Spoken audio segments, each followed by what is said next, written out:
Mga kapuso, binaha rin po pati yung mga pangunahing lansangan tulad ng EDSA at North Luzon Expressway at ang resulta, matinding traffic. Narito ang pagtutok ni Layaldi.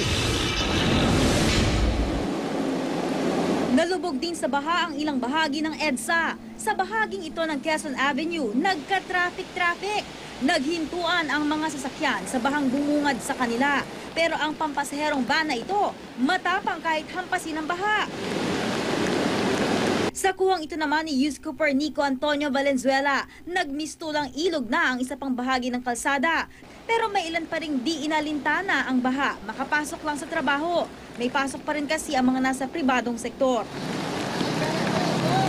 Kung nakapagsasalita naman daw ang mga sasakyang ito, marahil humingi na rin sila ng saklolo. Ang mama namang ito, pilit pa rin isinalba ang kanyang kariton.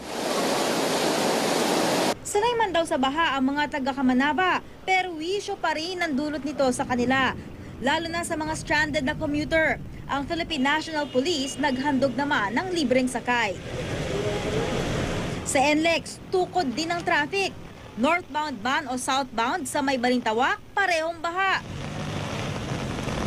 Ganito rin ang itsura sa Malibay, Pasay. Naghanda na nga sila ng rubber boat, pati na sa Makati at Mandaluyong.